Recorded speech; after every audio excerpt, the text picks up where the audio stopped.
This is the Humanist Report with Mike Figueredo. The Humanist Report podcast is funded by viewers like you through Patreon and PayPal. To support the show, visit patreon.com/Humanist Report or become a member at humanistreport.com. Now, enjoy the show.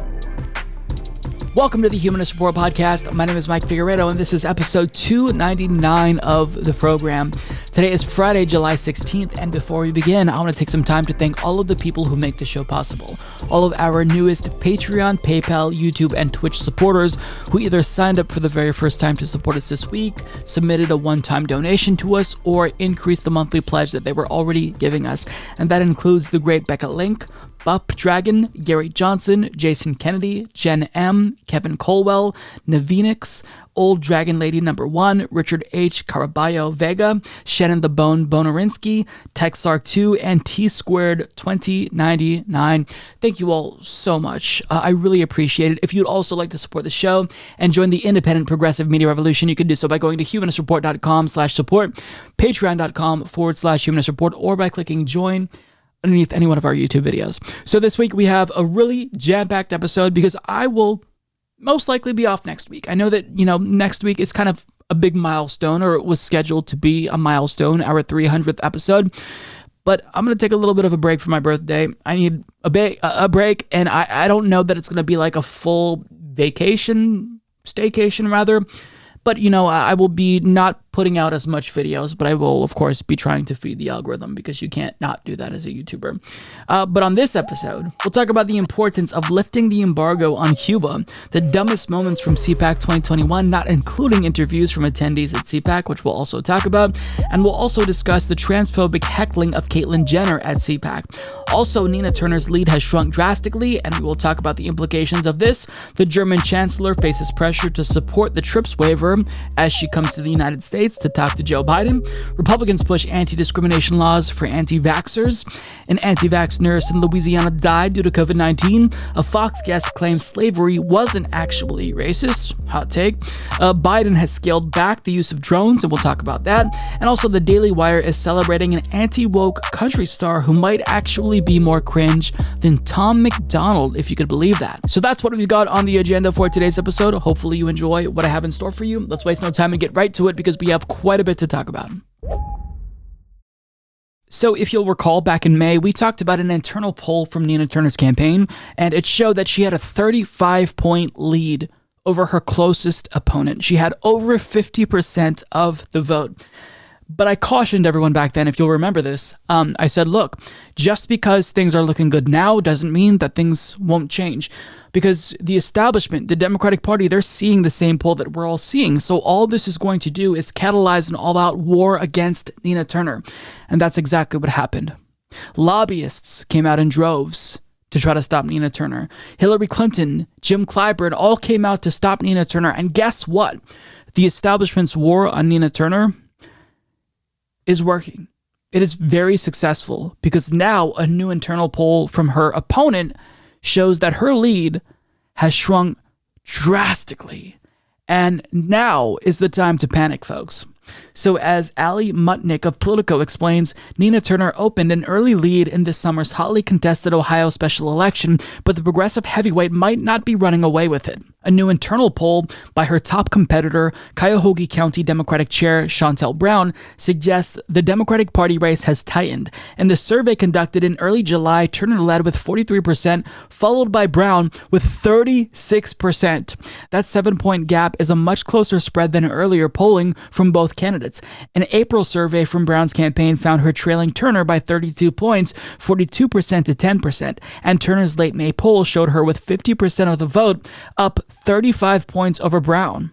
But now she is 7 points behind Nina Turner. That is a huge swing. So if she made up that much of a gap, she can easily surpass Nina Turner within a few more weeks.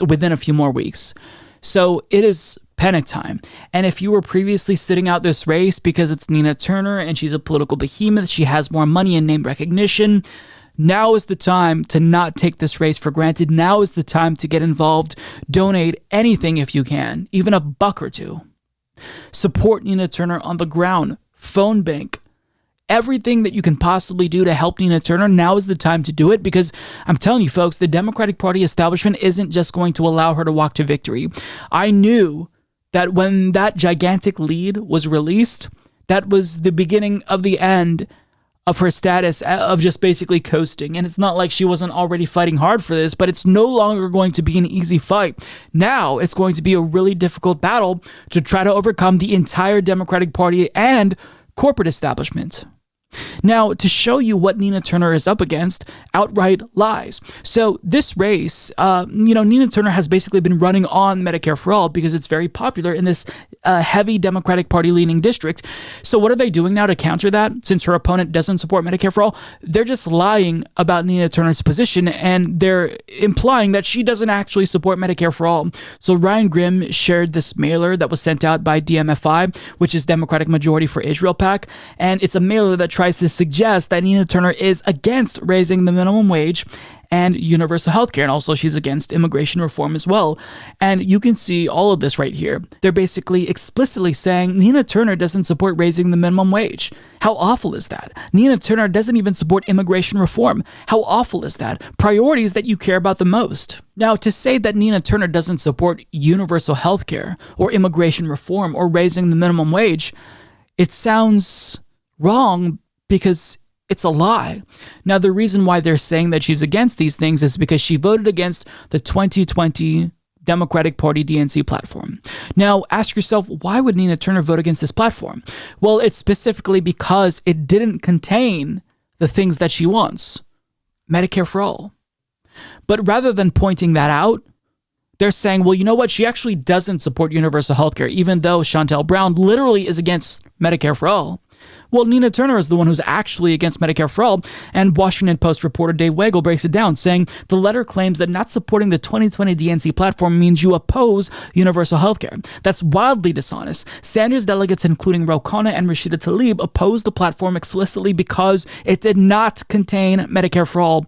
Now, he adds, not every Sanders delegate voted no. There was an understanding that this was a protest vote of a platform that was not going to pass anyway. And basically what they're trying to do is equate her with Donald Trump. Well, you see, Nina Turner said that voting for Joe Biden is like eating half a bowl of shit rather than a whole bowl of shit with Donald Trump. So, that's bad. She's really divisive. Americans came together to elect Joe Biden and Kamala Harris. So why is Nina Turner trying to be like Trump and divide Americans further? So they're trying to make it seem like she's Trumpian, when ironically, they're the ones who are being more Trumpian by explicitly lying about her positions.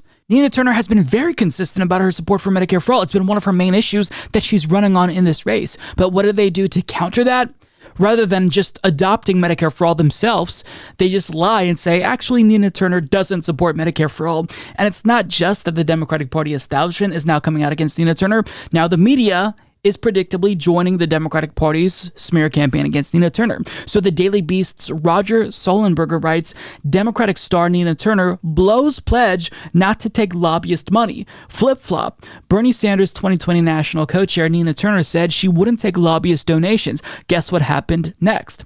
And he writes, according to Federal Election Commission records, however, the Nina Turner campaign reported a March 31st donation of $1,000 from the director of Amera Public Affairs, a firm Turner founded last September as an offshoot of DC-based lobbying shop Mercury Public Affairs. And on January 19th, 3 days after her tweet, Turner accepted $250 from a partner at Mercury per FEC filings. Okay, so they're very clearly scraping the bottom of the barrel here, but let's just accept the author's argument here, and let's agree. Nina Turner is a flip-flopper. She took 2 problematic donations, one from a firm that she founded and another from an individual at a firm that she's associated with. So that's $1,250 that are bad, that Nina Turner should probably return. And not to mention that $250 that she took, I've probably given more to Nina Turner myself. I'd have to check, but Basically, I signed up to donate $27 per month to Nina Turner. I've also bought merch and given her, $10 here, $15 there. So, I mean, it's funny, like you can see how desperate they are, but let's just accept that Nina Turner flip-flopped on this position if we're being extra charitable to this author who's definitely not trying to smear Nina Turner. Okay, so Nina Turner flip-flopped on this issue here. She's still the better candidate, hands down by a mile and a half, because guess what? Her opponent not only openly accepts corporate PAC money and lobbyist money, and a lot more than the amount that Nina Turner received, but she also publicly solicited donations from pro-Israel super PACs, and on top of that, she placed quotes on her website to show how pro-Israel she is, so that way this well-funded lobby would jump in the race and support her. And guess what? She did get them on board, because now they're smearing Nina Turner. That DMFI mailer was sent out by the Democratic Majority for Israel, and I don't think it's a coincidence that she put a quote from the DMFI president on her website, basically saying, hey, come and support me. I'm pro-Israel. I'd love to have some of your support in this race and some of your money in this race. So it's disingenuous. Anything that Nina Turner has previously done, any little misstep that she makes, even if we can say, all right, by her standards, perhaps this is something that's problematic. Perhaps Nina Turner should return those donations. Even though they're from individuals, they're still technically, their occupation is lobbyists. So perhaps she should return these donations. Even if we accept the worst that they believe about Nina Turner, she's still the best candidate in this race and would unquestionably be one of the best fighters in this country for the policies that they claim that she doesn't support. So it's so desperate, and you see their desperation. But guess what? It's finally paying off for them. And look, if you've been sitting out, now is the time to get involved. Because here's the deal, folks. It's going to be Nina Turner or Shontel Brown, a progressive or a corporate Democrat who doesn't support Medicare for all, who shamelessly tries to solicit donations from the pro-Israel lobby while they were doing a bombing campaign in Gaza, executing civilians, children. So you have to ask yourself, do you want Nina Turner to take that seat and actually fight for progressive policies, or do you want a corporate Democrat to take that seat? I think this is a very clear solution if you're a leftist, and any leftist who isn't getting involved to help Nina Turner here, I don't know what you're doing. So, I mean, we have to absolutely go to bat for Nina Turner now, because her success here is in jeopardy.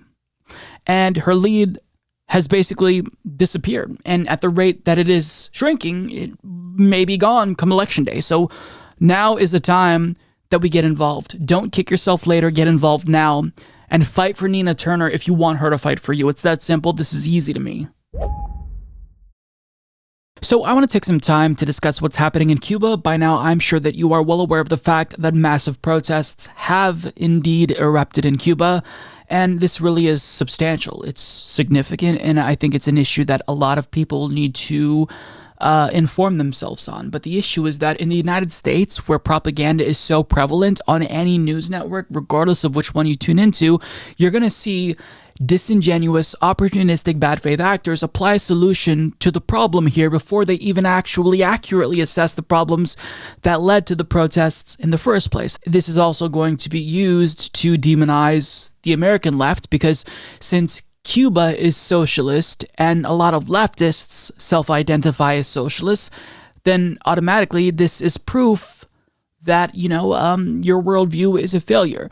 So regardless of, what is happening in Cuba, the narrative is still going to be predetermined, right? So it's incumbent on leftists such as myself to push back on these narratives that are harmful and also violent, because any calls for imperialism and intervention, that is inherently violent and is bad for the people of Cuba. But before we get to any of that, let's just establish some basic facts so we have, somewhere to begin. As Ben Burgess of Jacobin explains, on Sunday, the largest anti-government protests in at least 27 years broke out in Cuba.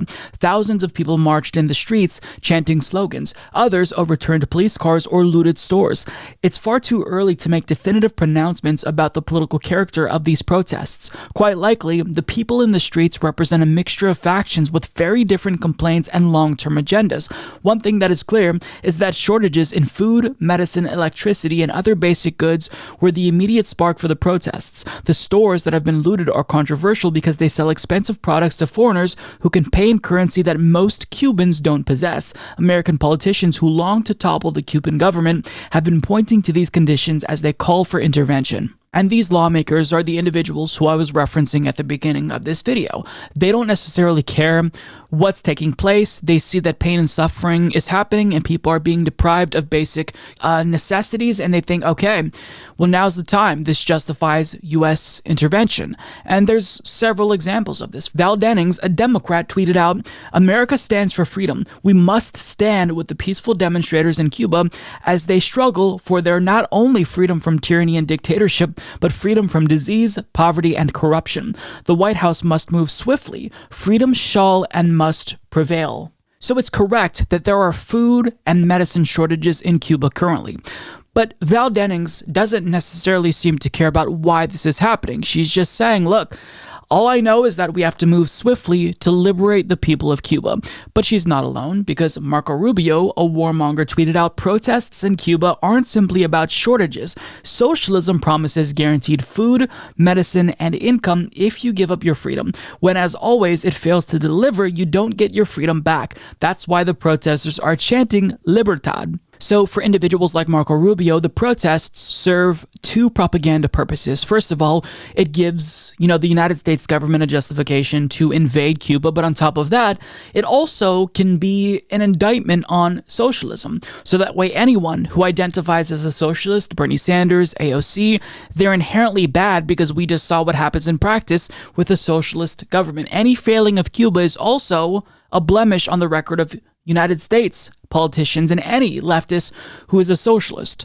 Except that's not true. Contrary to popular belief, socialism and authoritarianism, these are not inextricably linked. In fact, socialism calls for freedom in the workplace. But I mean, if we're going to blame socialism here, then we can also be disingenuous on the left and we can say, all right, well, capitalism is to blame as well, because it's a fact that the United States government has, at least in part, if we're being really charitable here, contributed to the pain and suffering of the Cuban people.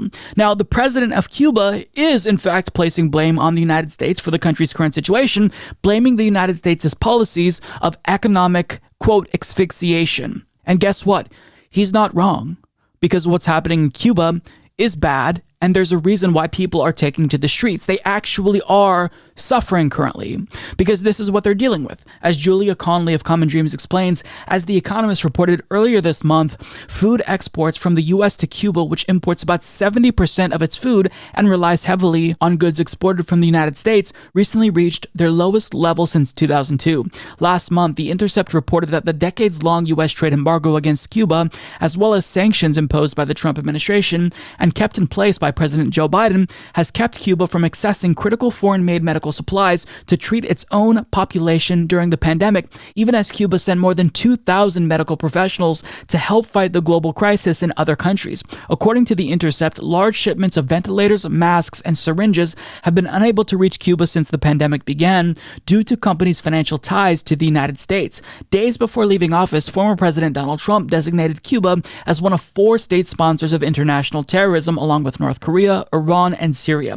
The Biden administration has not lifted the designation, which restricts Cuba's access to international financing as its economy emerges from a massive recession, having slid 11% in 2020, The Intercept reported. So there's a lot of things that are contributing to the pain and suffering of the Cuban people, but anyone who oversimplifies this situation and simply blames socialism, this is not someone who is an honest actor. This is not someone who you should take seriously. So for those of you who don't know, Cuba right now is dealing with economic austerity because one of their main resources has been cut off from them due to a global pandemic. So tourism revenue from that is down, and on top of that, COVID-19 cases have exploded when they've been handling this pretty well up until this point. So you have that, and additionally you have this embargo, so that way when the pandemic actually gets serious and spreads throughout Cuba, well, what we're doing, we're stopping the country from getting basic medical supplies and food. So we are the ones who are hurting Cuba. So if you're going to blame the Cuban government for mishandling the COVID-19 pandemic and for the economic issues that the country is facing, you would be disingenuous. You would be a liar, I would argue, to not address what we've done, our role in this. So for anyone who, responds to this by saying we stand with the Cuban people, unless their statement is accompanied with an explicit call to end the U.S. embargo, they're not serious. And the worst example comes from Joe Biden, who tweeted out, "We stand with the Cuban people as they bravely assert their fundamental and universal rights, and as they all call for freedom and relief from the tragic grip of the pandemic and from the decades of repression and economic suffering." But the very first response to this tweet points out 184 countries voted to end the destructive U.S. embargo on Cuba. 2 voted to keep it, the United States and Israel. End the blockade or shut the fuck up. And that's exactly correct. If Joe Biden isn't actually going to end the U.S. embargo, then anything he says with regard to the concern that he's expressing for the Cuban people, it's a flat out blatant lie, right? And rather than actually moving towards ending the embargo, our government is now tacitly threatening the Cuban government, warning Cuba against violence targeting protesters. Now, it is the case that Cuba is a dictatorial regime. They are an authoritarian government, right? They don't really allow First Amendment freedoms that we have in the United States, freedom of speech. They're more authoritarian in terms of, shutting down the internet. That's what they've done in response to these protests. And that's all terrible. That's bad. However, for the United States to say, oh, well, you know what?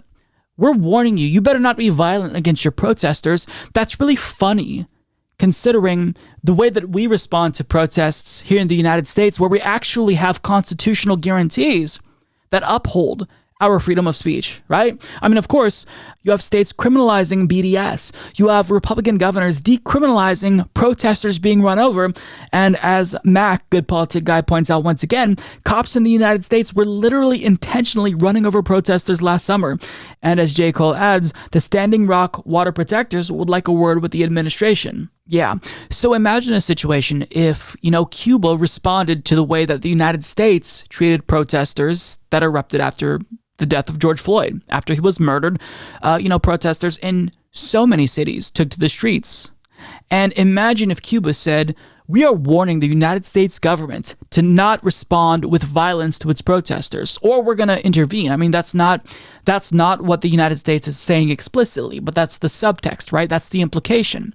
Imagine if Cuba said that to us. And that's not to say that the Cuban government is justified in cracking down on protests and shutting off access to the internet, but to suggest that their treatment of protesters is further justification that we should intervene in any way, shape, or form is incorrect here. What we need to do, if we truly care about the people of Cuba, is end the embargo. So because I don't hate myself, I chose to not subject myself to the inevitable stupidity that we were bound to see at CPAC 2021. So of course, I didn't watch it live. However, there were a lot of clips that popped up afterwards showing how unhinged the event was. And anyone who's surprised at the unhinged behavior that we saw on stage, you shouldn't be surprised, because anytime you think that CPAC is unhinged and there's a bunch of lunatics making insane points, just you wait, because next year it's going to be even worse. And this year was no different, folks. So in no particular order, I wanted to showcase some of the dumbest moments from CPAC 2021, starting with QAnon conspiracy theorist Lauren Boebert, who did this weird political theater. We're here to tell government, we don't want your benefits. We don't want your welfare. Don't come knocking on my door with your Fauci ouchie. You leave us the hell alone. Tell me you're a lunatic without telling me you're a lunatic. Even in her mannerisms, like if she wasn't even talking about politics, like if I just saw her in public, I think that person has a few screws loose. Not to be overly ableist, but folks, these people are freaks. I don't know how else to frame it. And I thought that AOC had the best response to this. She said via Twitter, "Tell them loud and proud, girl. GOP will strip your unemployment protections and dismantle any semblance of a public safety net we have left. Then make working people pay way more for everything on low wages while Wall Street gets a meal ticket. Good old conservative values, baby." And that's exactly it. Like all of these denunciations of welfare, They never talk about corporate welfare and how we subsidize the fossil fuel industry. We subsidize the wages of large multinational corporations who pay their workers such a small amount of money that they have to go on welfare. So rather than like pointing the finger at corporations and corporate greed in America, capitalism, they point fingers at the individuals and they say, oh, we don't care about, big government. We don't want your welfare, except, really what she's saying there, if you read the subtext, it's rugged individualism for people and socialism for the wealthiest people, the corporations, which are not people, by the way, contrary to popular belief. Moving on, though, Rick Scott apparently didn't get the memo that the hysteria over cancel culture is over. Conservatives have moved on. I mean, sure, it had a really good run. Mr. Potato Head, Cat in the Hat, all of these things were canceled. But now, all the rage is critical race theory. But Rick Scott tried really hard to pander to conservatives there, but really what they want to hear about is how our children are being indoctrinated and they're learning about how white people are the devil in schools, not about how we're being canceled. Nonetheless, you could see him like desperately try to get applause here, and they don't really care about what he's saying. Democrats want to tell us what to say and how to say it, or else we will be canceled from our jobs, our churches, our schools, our entire life. They want to cancel us. How many of you are not even sure what you can say right now? You're worried about what you can say will be socially acceptable. I believe there's going to be a big backlash coming, and it's going to come from all of us, and there's nothing that Democrats can do to stop us. Okay, so to be fair, he did get a little bit of an applause towards the end of that clip there, but I love this implication that it's really conservatives who are the true champions of freedom of speech and individuality and ideological diversity. It's not like you're all a hive mind of, Trump-worshipping sycophants and you're in a cult. No, it's really, they're the ones who are encouraging people to, thwart what is, common thinking in the United States. He says here, Democrats want to tell us what to say, how to say it, or else we will be canceled from our jobs, our churches, our schools, our entire life. They want to cancel us. Basically, if you didn't already know, conservatives, you're the victim and the left is coming after you. I don't necessarily know what social clout the left has with churches. Nonetheless, I don't think you're going to be canceled from your churches anytime soon, conservatives. And he adds, how many of you feel you're not even sure what you can say right now? You're worried about what you can say will be socially acceptable. And, he's implying that it's only the left who will cancel you or scold you. But why don't we put this theory to the test, Rick? How about this? You can say that the COVID-19 vaccines are incredibly effective, and people in that audience should take the COVID-19 vaccines if they want to stop themselves from catching a highly contagious, deadly disease. He's not going to say that because he knows that that's not politically correct at CPAC. So it's not like Republicans are any different, and he wouldn't say something like that because he knows the way that the crowd would react. In fact, another speaker actually got applause from the crowd when he stated that the United States isn't meeting expectations with regard to COVID-19 vaccinations. Take a look. Clearly, they were hoping, the government was hoping, that they could sort of sucker 90% of the population into getting vaccinated, and it isn't happening, right? There's younger people. I know that there's the Delta variant and the possible Lambda variant that's even more contagious than the Delta variant, but guess what, folks? We are not meeting our targets when it comes to COVID-19 vaccines. Yay! Great. This is awesome. Great news, everyone. I mean, these people are absolute fucking psychopaths. They're celebrating the fact that not enough people are getting vaccinated. It is absurd to me. I don't even know what to make of it.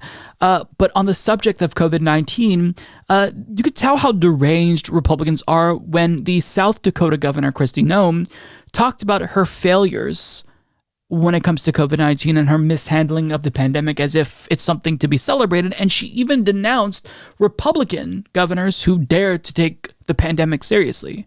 We talk about rewriting history. Let's talk about rewriting history. We've got Republican governors across this country pretending they didn't shut down their states, that they didn't close their beaches, that they didn't mandate masks, that they didn't issue shelter in places. Now, I'm not picking fights with Republican governors. All I'm saying is that we need leaders with grit, that their first instinct is to make the right decision, that they don't backtrack and then try to fool you into the fact that they never made the wrong decision. Her state is consistently one of the worst in the country when it comes to new cases, new infections, deaths due to COVID-19, and yet she's basically saying, I refused to take action during this pandemic, even though 600,000 Americans died, but I'm the hero. The individuals who instituted mask mandates, they're the ones who are actually bad. It's like a celebration of death. And of course, that's to be expected from basically a psychopathic death cult, which the GOP largely is. And I don't think it's hyperbolic to say that. Like when you're literally celebrating your refusal to institute basic precautions to stop the spread of a highly contagious disease, yeah, you're kind of a sick person. You're kind of sick in the head. But moving on to King Chud, of course, expectedly, he still is the standard bearer of the Republican Party. A CPAC straw poll showed that he is dominating. So when it comes to the 2024 GOP primary, Donald Trump has a commanding lead with 70%, so he knows he's still the de facto leader of the Republican Party and nobody's even going to come close, and he bragged about that. On the Democrat side or I love my Republicans, but we're really kicking their ass too. But we love them. But we like it because they're friends of ours, right? So it's okay. I think we can say that affectionately. I mean, it's Trump. He's braggadocious. That's exactly what I expected him to talk about, of course, and he's going to get even worse as the GOP primary approaches. But in case you were wondering, is he still peddling the big lie that led to the January 6th insurrection?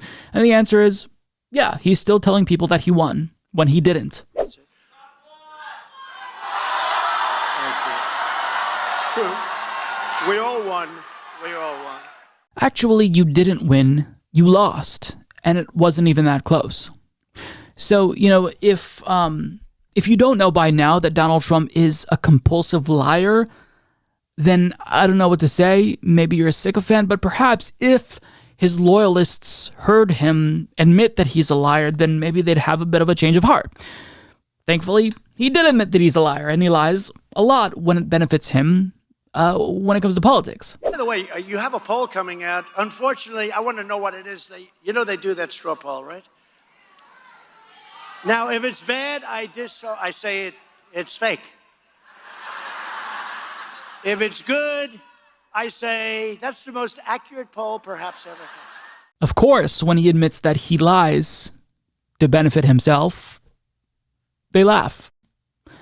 I almost forgot that we were dealing with a cult for a second. It's just, if a politician that I was supporting admitted that they lie when it serves their political narrative, I would not support that individual. Even if I agreed with them on policy. Like if Bernie Sanders or Nina Turner admitted that they make things up to create a sort of narrative, I would really struggle to support them still, because that's bad. Like, I want people in America to believe in facts and empirical reality. And so long as we're knowingly spreading lies, you know, it's bad for society. It's unhealthy for democracy. But I mean, of course, they love him more. They think it's funny that he lies. So, I mean, there's not much left to say. I could probably show you a dozen more clips, but you get the point. Every year, CPAC gets progressively more stupid and unhinged. And this year, obviously, was no different. And I could only wait to see what the next CPAC has in store for us. But, you know, we don't necessarily have to look to that, because if you really want like a showcase in GOP stupidity, the 2024 GOP primary, which will start promptly in 2023, that's going to be like quintessential GOP stupidity on focus. Except maybe it won't go on that long, because again, Donald Trump really has a stronghold on this party. So we'll see what happens. But yeah, every time I see one of these events, I get a little bit more misanthropic, and the humanist in me dies a little more, and, you know, the misanthropist in me, you know, takes over a little bit. But I'm fighting. It's like a battle between good and evil. It's like a battle to not give up all hope. In my mind, there's like an angel and a demon on each shoulder, and one is saying, Mike, human beings are stupid. We're not going to make it. And the other is saying, no, this isn't, you know, everyone in America. This is just a small, albeit large, vocal minority. It's just, It's a battle, and either way, regardless if, the angel or demon on my shoulder wins, I still get a little bit more depressed each time from these events. It's just, it's sad to see, stupidity put on display and celebrated. So in the event Gavin Newsom is successfully recalled, Caitlyn Jenner is mounting a campaign against him. She wants to be the next governor of California, and she's a Republican. Now, it's interesting to me that she is a Republican, considering the fact that the Republican Party has made it abundantly clear that they hate people like Caitlyn Jenner. They hate the LGBTQ plus community, and especially they hate trans people. And I don't think it's hyperbolic to use the word hate, given their actions. So just this year, they've passed more bills banning trans high schoolers from school sports, banning trans-affirming healthcare for transgender youth than in recent years. So they've made it abundantly clear they want nothing to do with the trans community, and every action that they take is to further hurt the trans community. But still, Caitlyn Jenner, she has class solidarity, and since she's a rich Republican, she acknowledges that, the tax cuts, they come at a price. Sure, it is the case that Republicans hate trans people, but those tax cuts are really, really nice, and she wants them to keep coming. So she's even gone so far as to throw her own community under the bus, saying, actually, it is about fairness if we ban trans high schoolers from school sports. Yeah. So that is what moral depravity looks like, folks. But even though Caitlyn Jenner has tried to carve out some space within the Republican Party and prove to folks that, there is room for a transgender woman in the Republican Party, what do? How do they treat her? Well, like this at CPAC, where transphobes will literally follow her around, dead name her, and call her transphobic slurs. Take a look. Excuse me, Bruce. I don't want to picture Bruce. Bruce. Just run ahead of us. Yeah. Just run ahead so we get there. Yeah. Just go up a little bit. Go to that CPAC side. Do your phone. Do your phone. Bruce, what do you think about the stuff that they're teaching in the schools? There we go. Here. Just real quick. Go get it. All right. Ready? Right here. Stopping. 1, 2. Hey, Bruce. Bruce, right, here we go. What do you think about the stuff that they're teaching in schools regarding the LGBTQ? About Jesus Christ, Bruce. Don't forget about Jesus.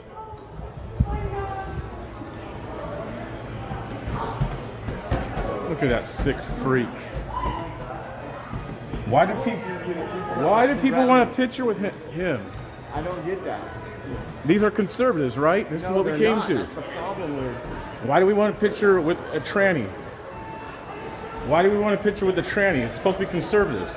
I'm going to go ask these people. Now, if that wasn't bad enough, this kind of blew up. That video went viral, and you have transphobic Republican lawmakers basically condoning the hate that she received at CPAC. Marjorie Taylor Greene tweeted out, GOP support and consultants working to elect Jenner for governor in California are playing the left's stupid identity politics game, a game that sells out our faith, family, and freedoms. Stop promoting this man in a dress and a never-Trumper. California patriots worked too hard and deserve better. This is what they think about you, Caitlyn Jenner. To consistently try to align with a party that wants nothing to do with you and hates you, that is an abusive relationship by definition. And just you existing, being a Republican, running for governor as a Republican, as a trans woman, Marjorie Greene says that that's selling out the Republican Party's faith. She called you a man in a dress. It's morally reprehensible. They are outspokenly and explicitly transphobic. So Caitlyn Jenner has to bear some responsibility here. I mean, of course, the way that she's being treated, even if I unequivocally disagree with her politics, is unacceptable. Regardless, Caitlyn Jenner, as a trans woman, should be respected. Trans women are women, and the people who are abusing her are disgusting scoundrels. But if you think that folks like Marjorie Greene are an exception, then think again. You've been horribly mistaken. Now, some individuals in the Republican Party who are prominent have actually condemned the treatment of Caitlyn Jenner. One being Tommy Loren, saying, hearing how some conservatives treated Caitlyn Jenner at CPAC makes my blood boil. I like how she put conservative in quotes, suggesting that, like, if you are anti-trans, you're an exception to the rule. That's hilarious. There's no room for your hate in the America First movement. Laughable.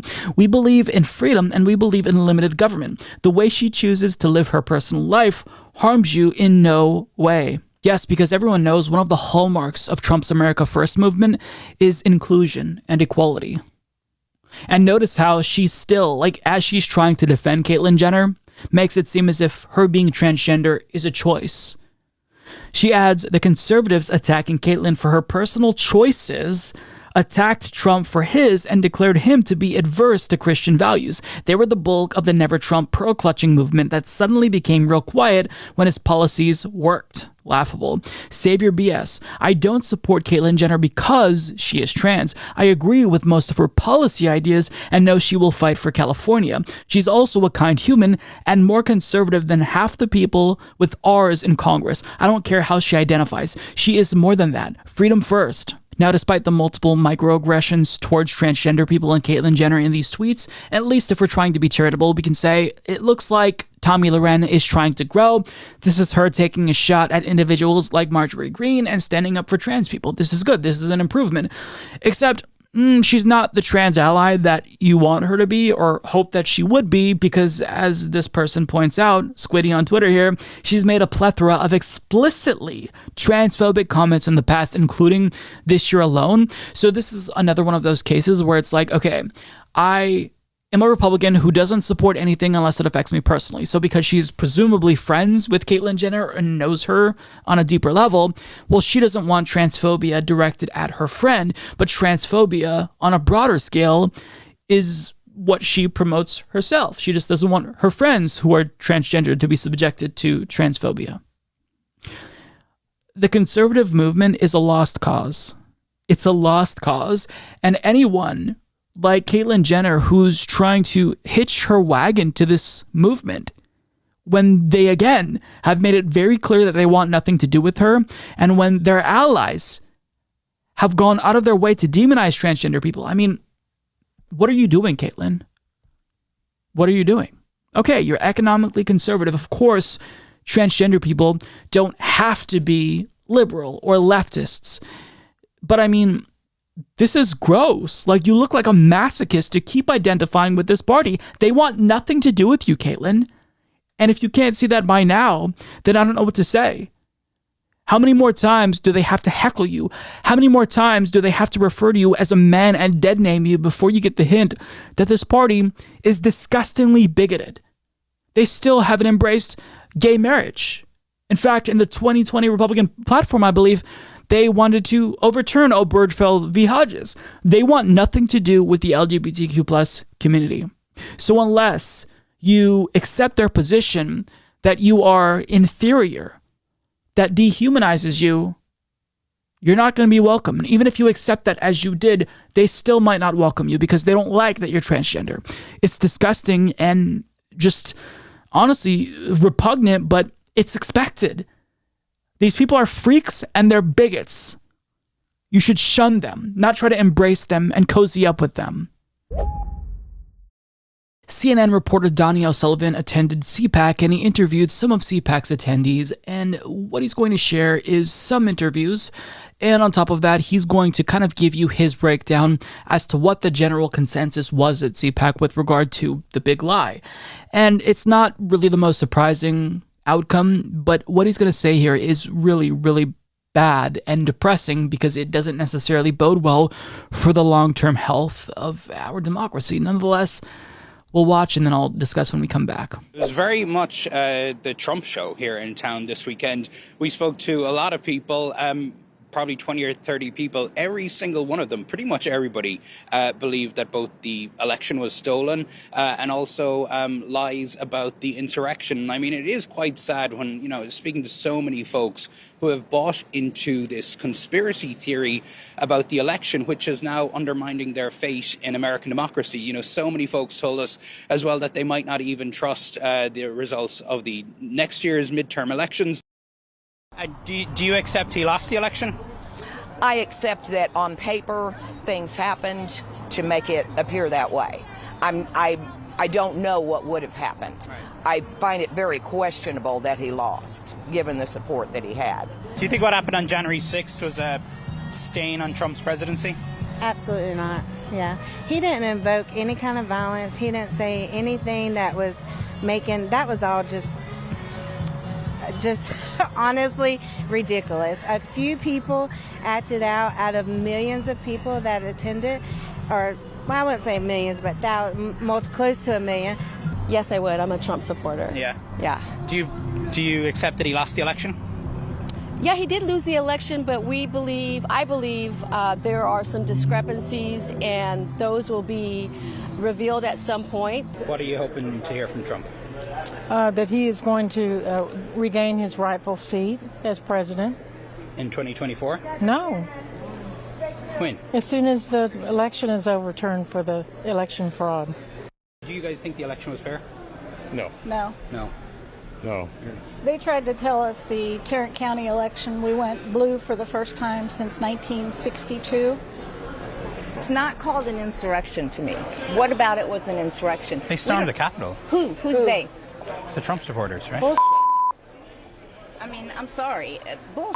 You don't know who those people were. No, some Trump supporters were invited in, and there's video and there's audio that they said, come on in. So a lot to unpack there, John. You did hear from one woman who mentioned that Trump could come back before 2024.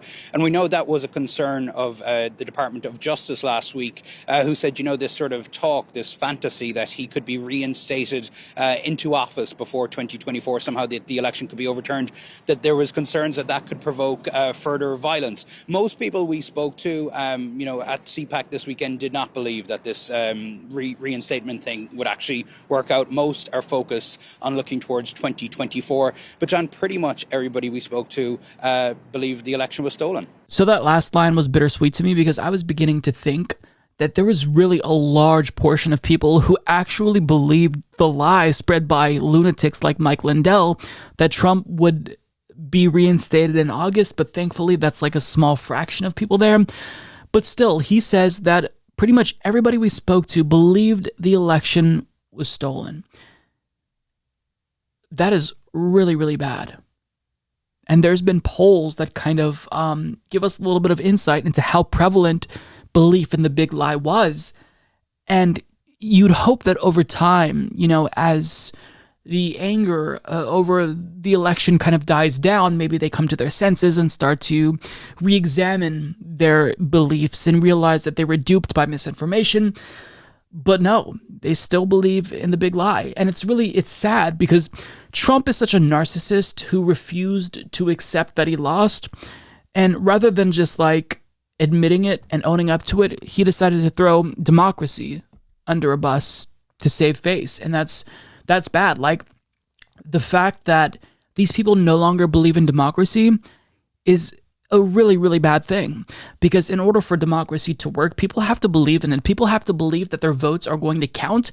And Trump got millions of people to believe that their votes didn't count. It was a sham election, and that is really bad. I mean, that's not to say that there aren't issues with our democracy. I criticize our democracy. I criticize, the fact that there's voter suppression. I criticize voter ID laws. I criticize our majoritarian first-past-the-post electoral system, which leads us to a two-party duopoly. I criticize the Electoral College.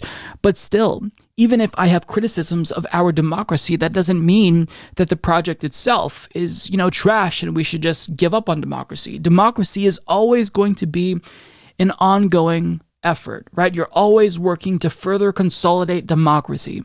And the minute you check out and you think that this project is no longer worthwhile, that's when everything kind of starts to become undone. And that's really sad. So let's get to some of the reactions here. So one person said, I find it very questionable that Trump lost given the support he had. Now, I feel like I would like to kind of pick this woman's brain a little bit to see what she thinks.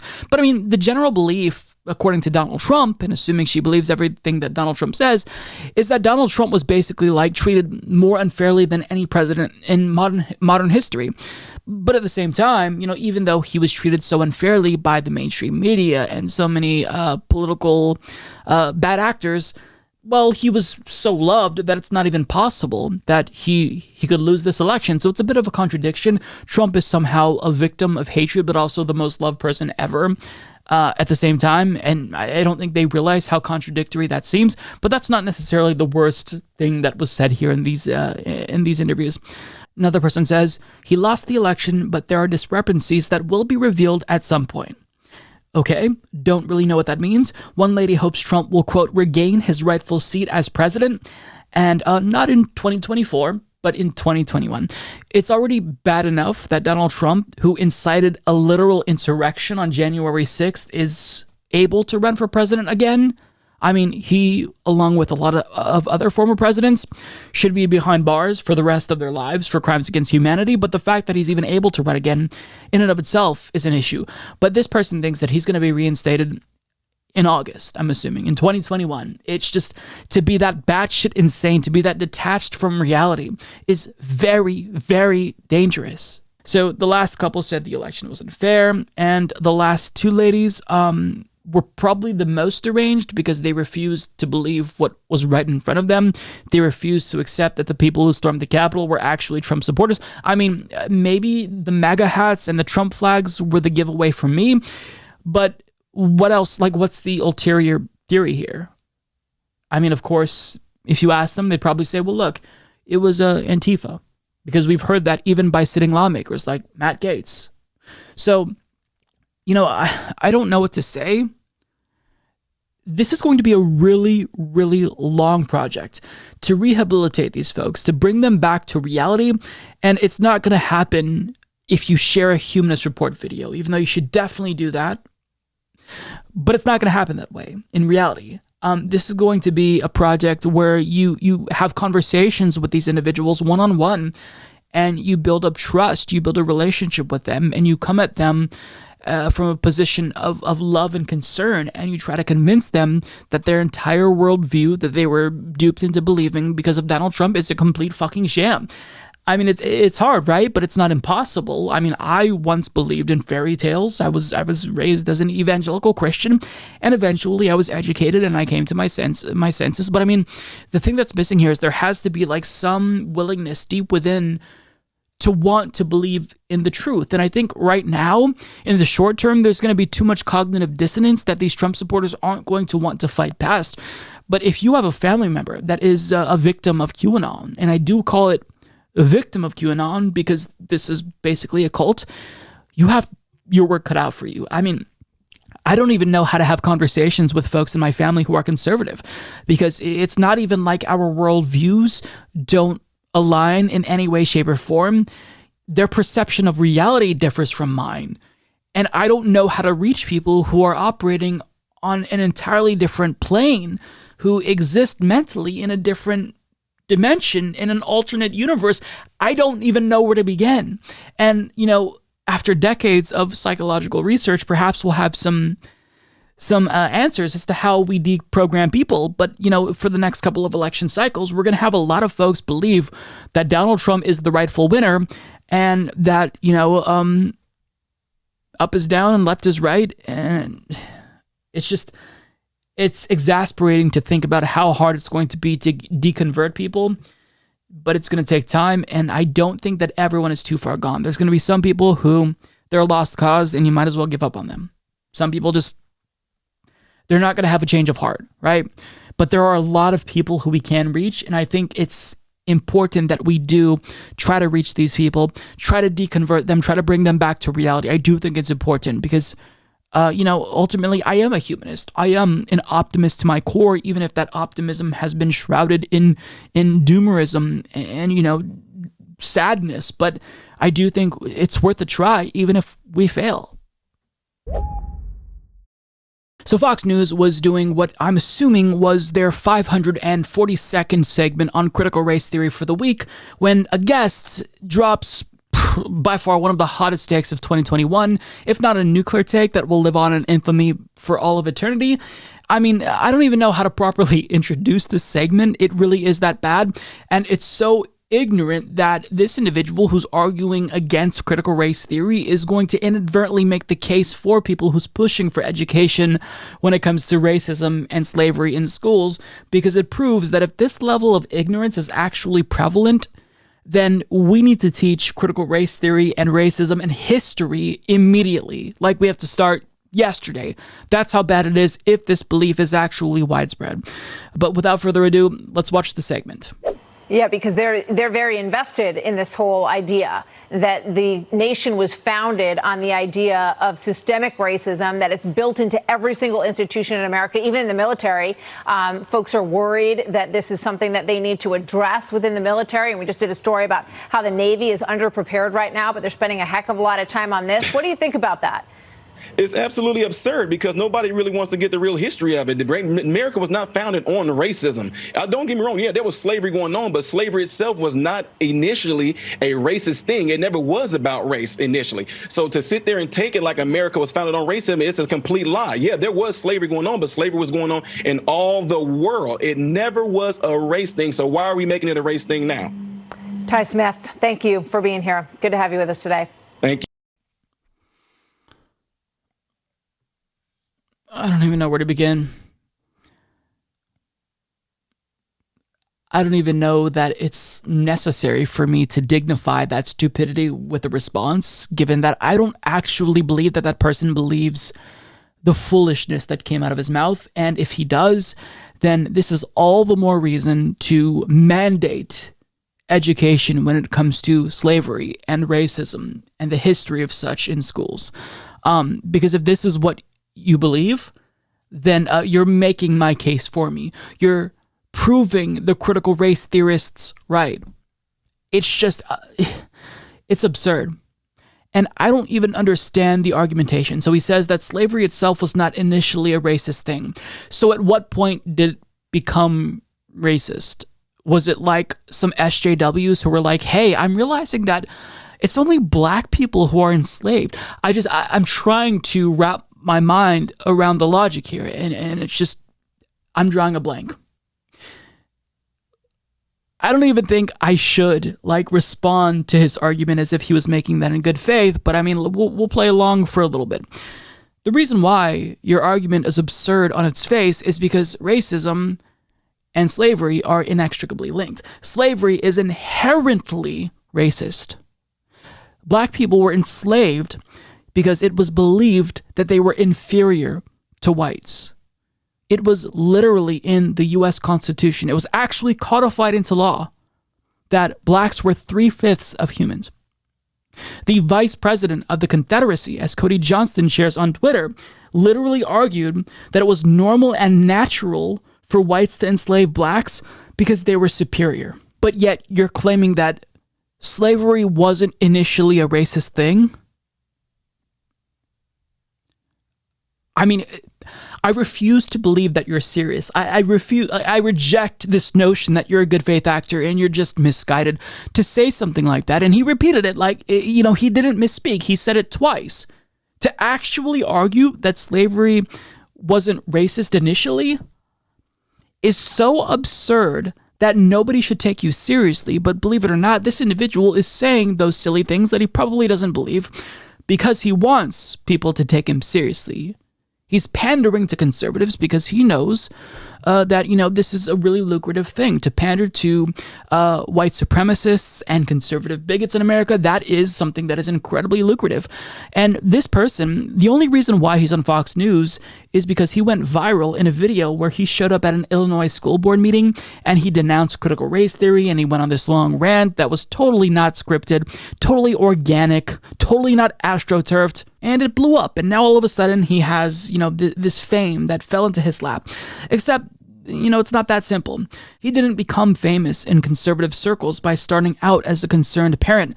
This is a YouTuber who started posting videos years ago. Now, it started off with him posting mostly apolitical YouTube videos where he talks about religion or fitness, basically innocent, benign subjects.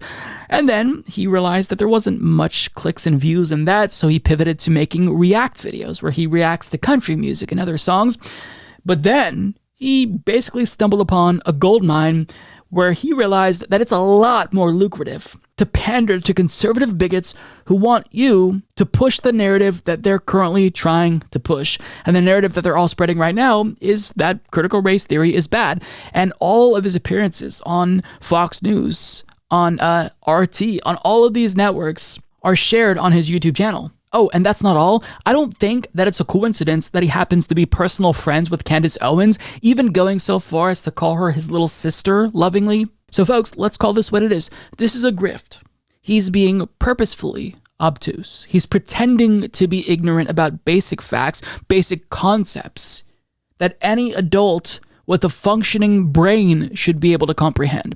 Of course, it's the case that slavery is racist.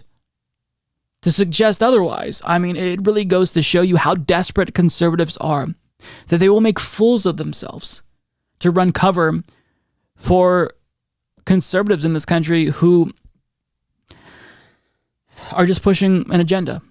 And, this week it's critical race theory. Next week it'll be something else.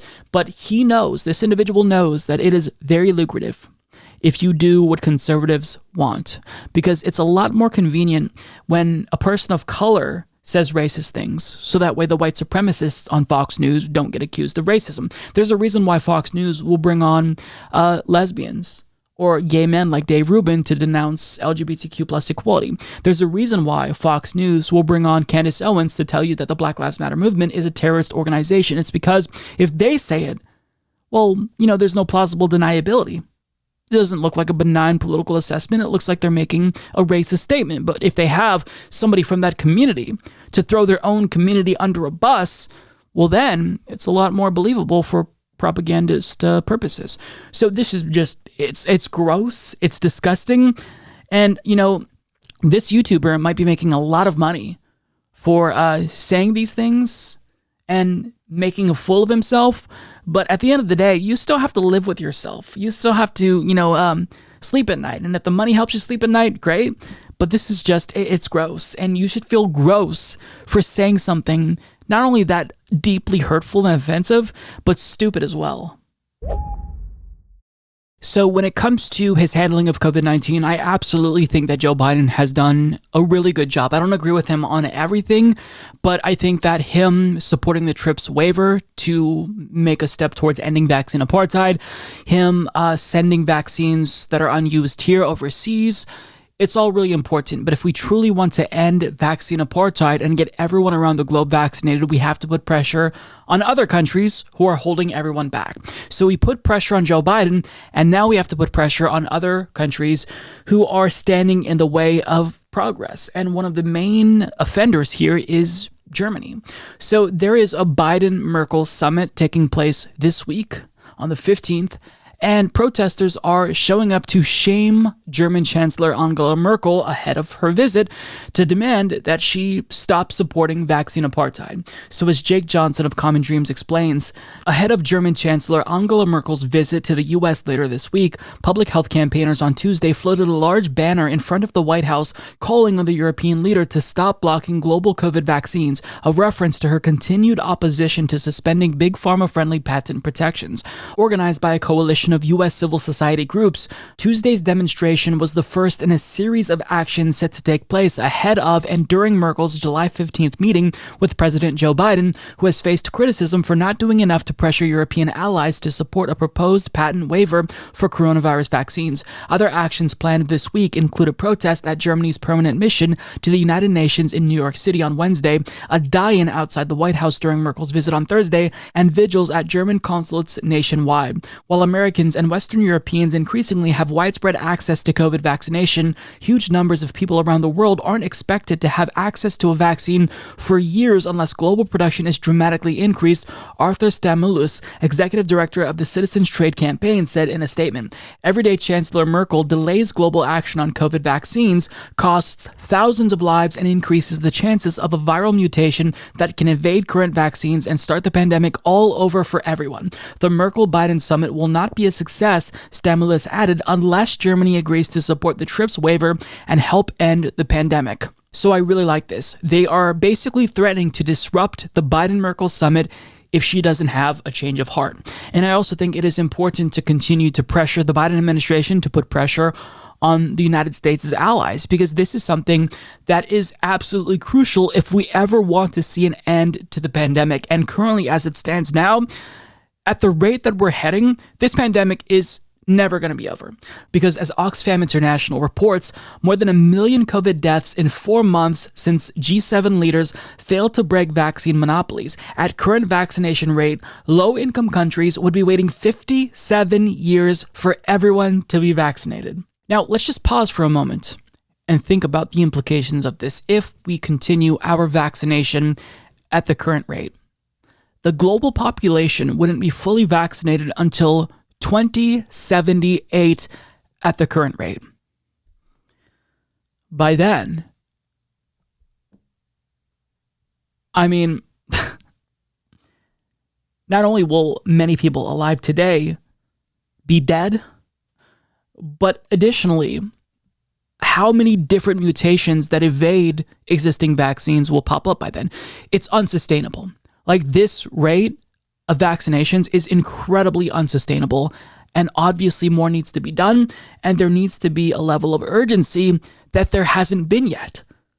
It's like people around the globe, leaders, they don't realize that this is a global pandemic. You can't just vaccinate wealthy nations and expect it to be over within a couple of years. You have to vaccinate the world, because so long as the virus continues to spread, it increases the likelihood that a new mutation will pop up, as the article stated, that will be more resistant to the vaccines. I don't understand why these people are so dense. I mean, I do understand it, right? It's all about money. It's about big pharma and their control over countries, not just the United States, but European countries as well. But even these big pharmaceutical executives, they have a vested interest as human beings who run these companies to not want to see a pandemic go on forever. But I mean, at the end of the day, financially speaking, that would be beneficial for companies like Pfizer and Moderna and Johnson & Johnson. So even if, as human beings, it makes their lives shittier, well, it increases profits for their companies. So they have no rush whatsoever to vaccinate the global population. And so long as they can keep producing these vaccines, they're going to be doing really well. I mean, a large portion of Pfizer's profits is from the COVID-19 vaccine. So this is incredibly profitable, and it's unsustainable at this rate.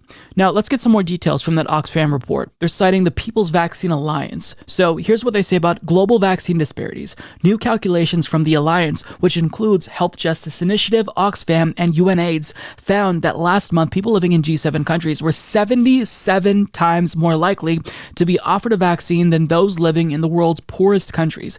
Between them, G7 nations were vaccinating at a rate of 4.6 million people a day in May, meaning if this rate continues, everyone living in G7 nations could be fully vaccinated by the 8th of January in 2022. At the current rate, vaccinated 63,000 people a day, it would take low-income countries 57 years to reach the same level of protection. Unacceptable. So I want to point you to a documentary that Vice put out about a month or so ago. I believe this was published after Joe Biden announced support for the TRIPS waiver. So this talks about how what could be possible in the event we actually allowed other countries to reproduce their own generic versions of the current vaccines that we're using in the United States and in Europe. Take a look. European countries in the United States were able to purchase or pre-purchase tons of vaccine. And so we've got them, but a lot of people in the global south don't.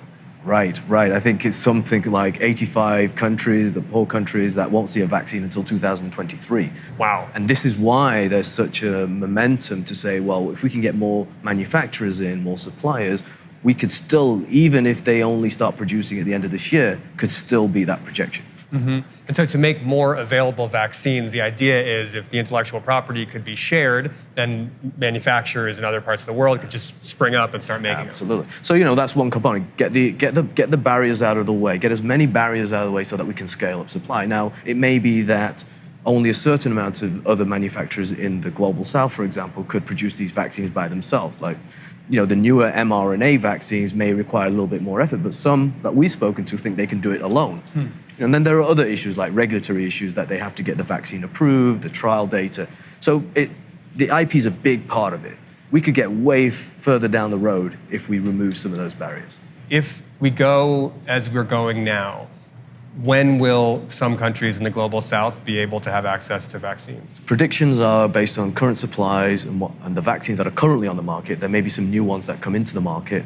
We are talking about end of 2024, maybe early 2025, like the lower income countries. That's like in 4 years. Yes.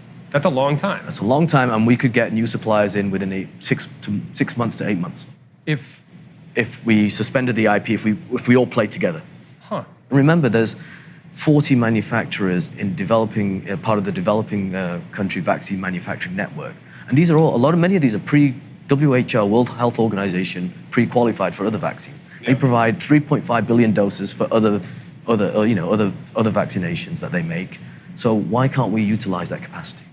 Now, keep in mind, when they say that some countries at this current rate won't have vaccines until 2024, 2025, that's just a reference to when they can start doing vaccinations. You can start, but if you're doing 1,000 vaccinations per day, is that really sufficient? Of course it isn't. So that's why the pace that we're vaccinating people right now, it's way too slow. And it's not like just automatically, all of the barriers will be lifted if the TRIPS waiver is approved by every single country. Of course, there are other things to consider. The materials used to create these vaccines. But still, as the point that was made in that video by the TRIPS advocate is that you can't have any barriers up. We have to make sure that whatever manufacturers around the globe who are ready and capable of reproducing these vaccines, we let them do that because we can't afford not to. I'll be honest, I am sharing the stories that I'm about to share with you because I want you to acknowledge the seriousness of COVID-19. It is highly contagious. It is deadly. And if you haven't vaccinated yourself by now, there's still time to change that before it's too late. And these stories here that we're going to share are people who regret their decision to not get vaccinated, or at least one of them regrets it because they're still here to feel regret. So the first story is about a woman who was not vaccinated, who got a really, really serious wake-up call when she got infected with COVID-19. As Sky Palma of Raw Story explains, after a rough battle with COVID-19, a North Carolina woman who was unvaccinated is now urging people to get the shot, 13 News reports. I thought I was healthy enough that I could escape it, said Linda Edwards, who contracted the virus about 3 weeks ago. Really, it was the most frightening thing I've ever been through in my life. It's changed my whole life. I'll never be the same, Edwards said. I just thought if I live through this, I want to go on a mission to try to help people see that it is not worth not taking the vaccine because of what it can do to your family. We could have easily have had 2 funerals.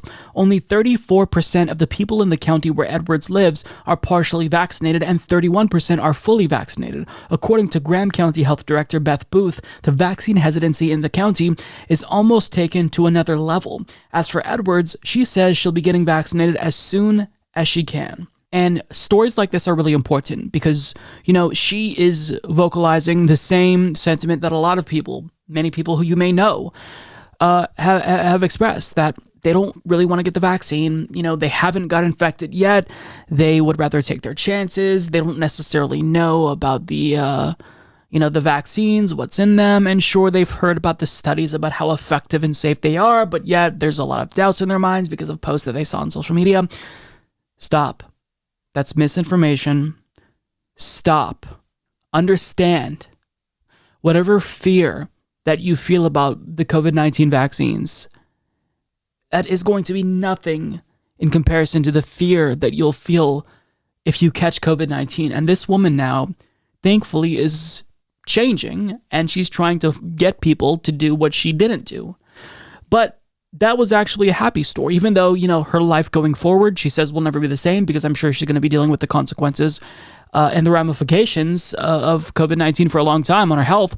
But another individual wasn't so lucky because a nurse from Louisiana who was also anti-vax, which is crazy to me because she is in the medical field, she died after contracting COVID-19.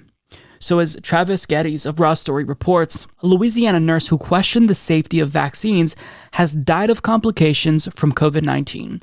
Olivia Goudry, a registered nurse in the emergency department at Ochsner Lafayette General, died Saturday after being hospitalized for the coronavirus in the intensive care unit, reported The Advocate. Today is a sad day for my ER family and I, her colleague Nick Berthelot posted on Facebook. Your contagious laugh and smile will truly be missed, Liv. Until we meet again, sweet girl. Coronavirus deaths have decreased dramatically in Louisiana since last year, but the state has seen a recent increase that experts blame on its low vaccination rate of 36%, compared with about 50% nationally, and Goudry questioned their safety on her own social media account. This vaccine has been released using recombinant DNA technology faster than any vaccine in the world, Goudry posted on July 26th of 2020. It manipulates your DNA at the tiniest molecular level. That's not true. Do not get it. It's not safe. She also questioned pandemic safety measures and retweeted another account calling coronavirus tests fake. Quote, "Am I the only one thinking they are trying to see how much they can control us?" She posted July 11th of 2020. "We are a straight up social experiment. Both of Goudry's parents are currently ill with the coronavirus, and she is also survived by a pregnant sister." So listen, this is a very young person. A very young person. And she died because she bought into the misinformation that is absolutely deadly. Let's call it what it is. This information that's being spread on social media, it is deadly. It's a killer.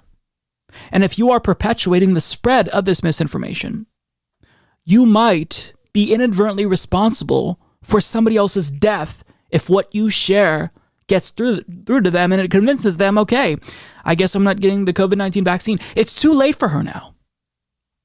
She can no longer change her mind. The decision to not get vaccinated now, it is what it is. That's that. Death is permanent. You can't go back from that. So do you understand? Like, even though I lambast anti-vaxxers and make fun of them and scream at anti-maskers on this channel, at the end of the day, I want you to protect yourselves and be safe. That's why I do it. Because life is precious, life is short. So your penchant for conspiracy theories, your willingness to be duped by this misinformation that's being spread on social media, it is literally deadly. But if you're watching this video, it's not too late. If this woman were alive today, she would probably be proselytizing as much as the first woman is, right? Screaming at the top of her lungs to get the vaccine, everything that she shared was wrong.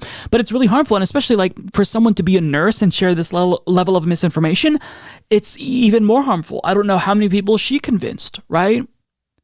But hopefully everyone around her knows now the seriousness of this disease, how deadly it is, and it doesn't matter if you're young and seemingly healthy, this is a killer. But it's not too late. We all want to go back to normal. This is not about control. This is not about inserting microchips into your body. This is not about an attempt by the government for some reason to change your DNA. That's not what the mRNA vaccines do. That's not the way that it works. Educate yourself with real information and not misinformation. No memes on Facebook. Actually, if you're scared, look up the studies that show how effective and safe these vaccines are. If you think the vaccine is scary, then it's not as scary as getting COVID-19. So I hope that people will learn from these stories and grow. But unfortunately, some people are so stubborn that they're just not going to make that decision, and they're going to change their minds once it's too late. And I hope that people see this and they think, okay, don't want to risk it. I want to get the vaccine to not just protect myself, but also protect others who are not vaccinated. Just do what's right so you don't regret it later. So at this point in time, vaccines are not mandatory at the federal level. You know, there are some requirements at state levels. Private businesses might institute some requirements when it comes to vaccination status, but for the most part, it's a choice currently in the United States of America. So you would think that if Republicans actually cared about their base, they would be encouraging them to make the correct choice and to get vaccinated. But rather than doing that, rather than doing the sane and logical thing, they are playing into this anti-vax narrative and further making it seem as if people who are vaccine hesitant and anti-vax outright are actually the victims who are currently being victimized by a non-existent government boogeyman that will be showing up to your doors, holding you down and vaccinating you. I mean, I'm being purposefully hyperbolic here, but I want you to see some of the bills that Republicans are introducing and passing around the country, because the way that they are making it seem is as if discrimination against anti-vax individuals is comparable to people who have been discriminated against historically on the basis of race, gender, and sexual orientation. They literally are trying to make anti-vax people a protected class in the United States. This is the state of American politics in 2021, folks. Yeah. So as Caitlyn Owens of Axios explains, state Republican lawmakers around the country are pushing bills, at least one of which has become law, that would give unvaccinated people the same protections as those surrounding race, gender, and religion. It's basically a parody. These bills would tie the hands of private businesses that want to protect their employees and customers, but they also show how deep into the political psyche resistance to coronavirus vaccine requirements has become, and how vaccination status has rapidly become a marker of identity. The states with restrictions on vaccine requirements tend to have lower vaccination rates than those without such laws, and cases are on the rise in several of them. Montana has made it illegal to, quote, discriminate on the basis of vaccine status, with some exceptions within the healthcare sector. The law prohibits businesses, governmental entities, and places of public accommodation, like grocery stores, hotels, or restaurants, from refusing to serve or withholding goods from anyone based on their vaccination status or whether they have an immunity passport. Employers aren't allowed to discriminate against or refuse to employ someone based on the same criteria. This is a civil rights statute. It absolutely is, Bagley said. What this law is saying is that a restriction directed at the unvaccinated is prohibited in the same way as you'd be prohibited from putting up a sign saying no Irish admitted. Other state laws are generally more limited in scope, although there's a wide variance. Alabama law, for example, prevents schools and universities from requiring coronavirus vaccines, prohibits vaccination as a condition of receiving government services, and bans businesses from refusing to serve someone based on their vaccination status. Now, more stringent laws like the one that we see in Montana are being introduced around the country, so this is very quickly becoming a thing, because surprise, surprise, Republicans don't actually have any policies to offer their constituents. So what do? They just endlessly virtue signal and pander. They scream about cancel culture and critical race theory. They try to fabricate some sort of political issue. They try to come up with solutions to problems that don't exist because they don't actually offer anything that will improve the lives of their constituents in a concrete way. And now they are treating people who are not vaccinated, who are anti-vaxxers, as if they're some marginalized community, when in fact that's not the case. And David Pakman put it best on Twitter. It's still legal to discriminate against people based on sexual orientation and gender identity in 20 plus states, but suddenly Republicans want to protect anti-vaxxers in the same way race and religion are protected. What a country. Yeah, what a country indeed. Listen, I shouldn't have to explain this, but I'm going to explain it. We're going to play their game, and I'm going to tell you why it is not the same as being black or a woman or gay to be an anti-vaxxer. I feel like this should be pretty self-evident for functioning adults, but I mean, in our country, the Republican Party is fighting for the civil rights of anti-vaxxers, as opposed to people who are actually being discriminated against in practice. So, listen, discrimination in and of itself is not an inherently bad thing, right? It has negative connotations, but overall, discrimination is a value-neutral term. I discriminate against barbers who don't cut my hair well, right? I'm going to choose a barber based on their ability to cut my hair to my liking.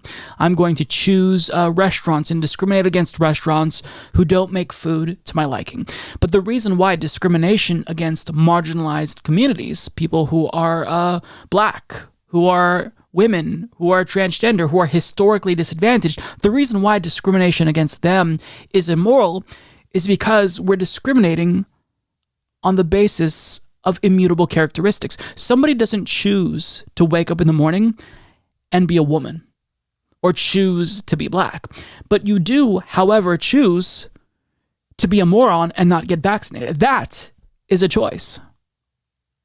So for them to equate the struggle, the fight for civil rights for women and people of color and the LGBTQ plus community with anti-vaxxers is so deeply offensive and profoundly stupid that I don't even have the words to explain how disgusted I am with this.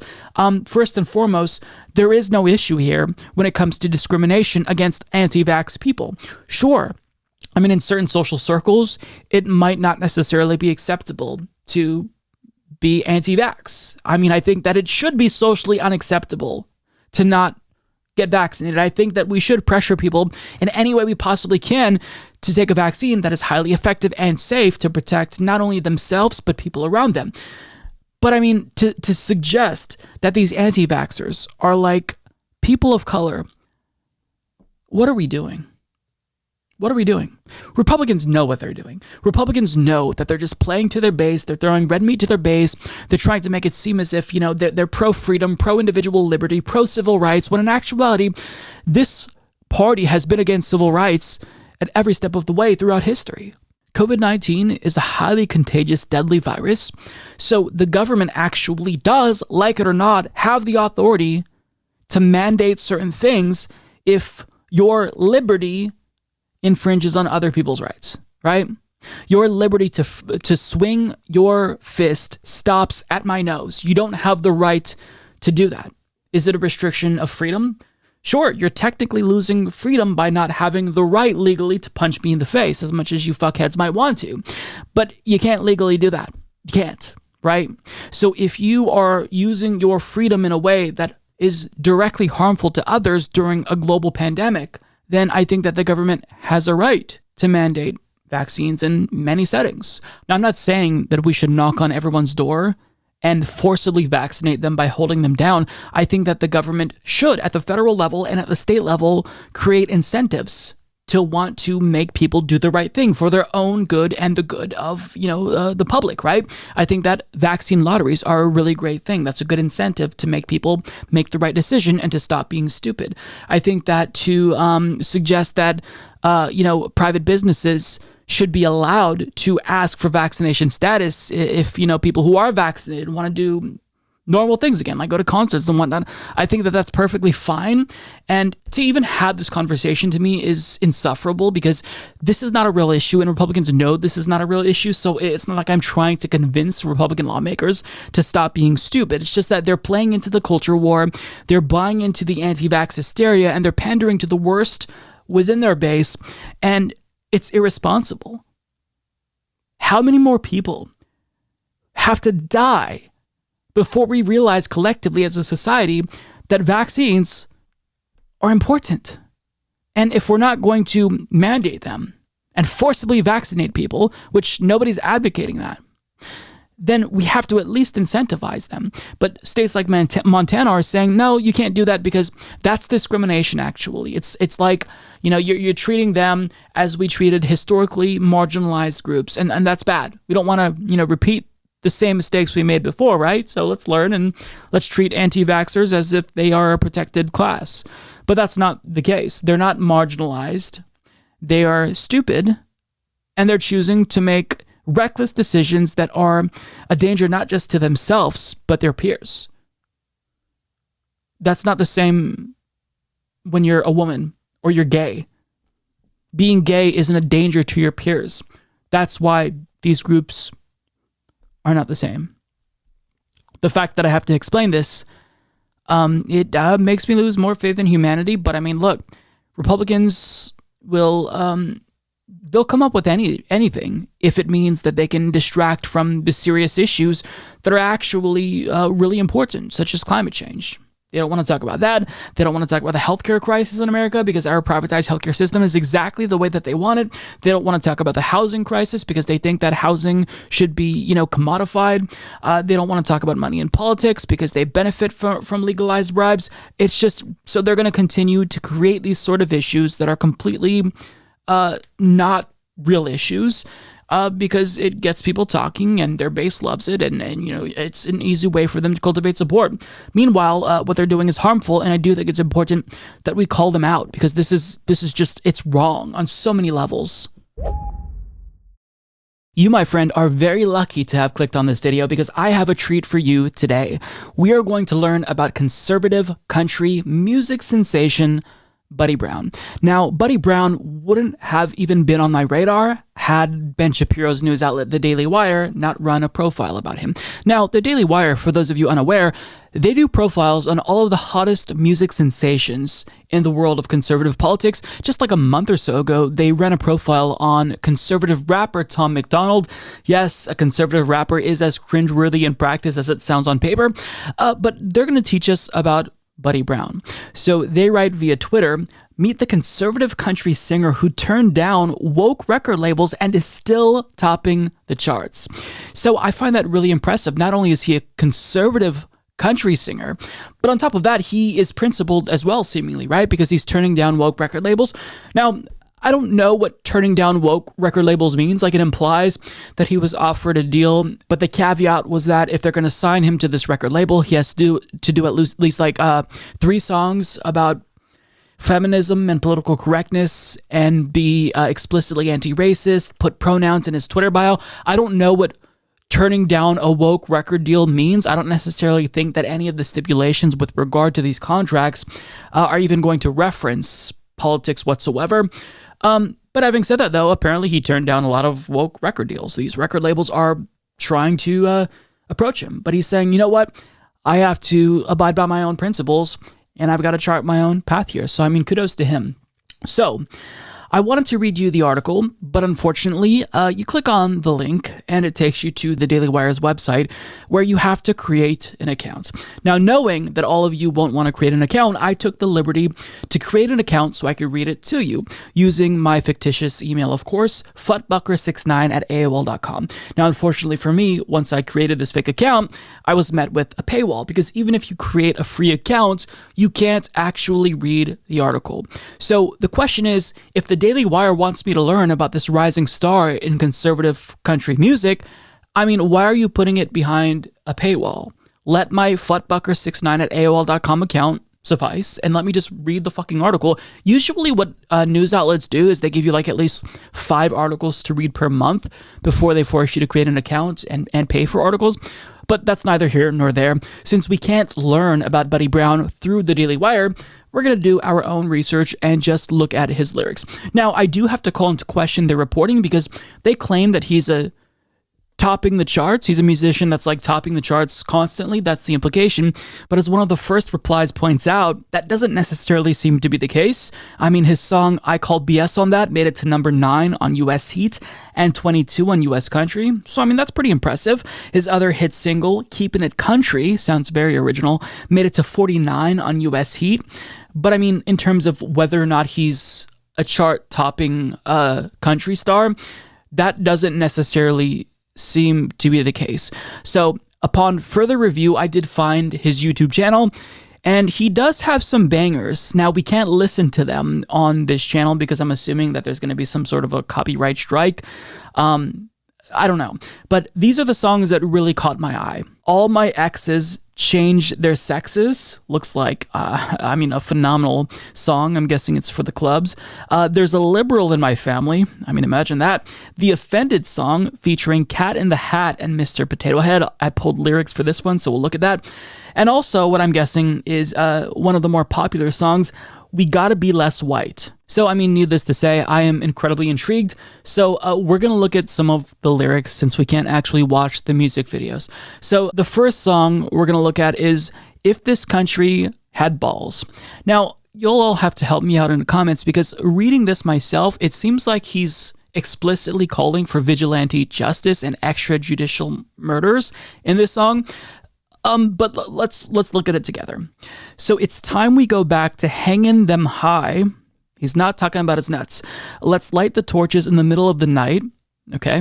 Somewhere along the way, we've gotten way too soft. We don't need a jury when we've seen what he's done. I kind of feel like if you are an American patriot, as he claims to be, you shouldn't be denouncing our judicial system. You should ask that it become a lot more equitable. But I mean, he's just like, look, if we know somebody's guilty, let's kill him. Just build the gallows and wait for the sun. Get the vigilantes loaded up with justice for all. If this country still had balls.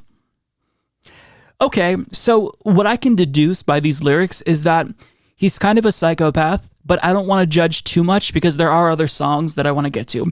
So the song Be Less White to me is really interesting because he starts off talking about Coca-Cola, which I'm assuming he canceled.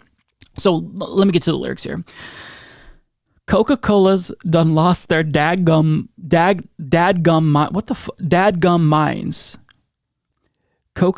Maybe if I read it in like a country accent, it'll make more sense. Coca-Cola's done lost their dadgum minds. It is a little bit easier to say it with an accent. Yeah, the white guilt's hitting pretty hard this time. I thought I'd seen it all, but as it turns out, I have to change my skin to live this one down. So it seems as if he's talking about his history of persecution as a straight white male in America, and to this he has nothing but my sympathy, because it must be very difficult to be a very popular, I'm assuming wealthy country musician in America. We gotta be less white, cause liberals gone wild and they lost their minds. We gotta be less white, Now I'm now I'm switching to Pepsi. And it's all right. I mean, the segue there, a little bit sharp for my taste. We got to be less white, and we've got to switch to Pepsi. What the actual fuck? They said to be less white is to be less oppressive, be less certain, and less defensive. Be less arrogant. Try to actually listen. Well, Coke ain't getting served in my kitchen.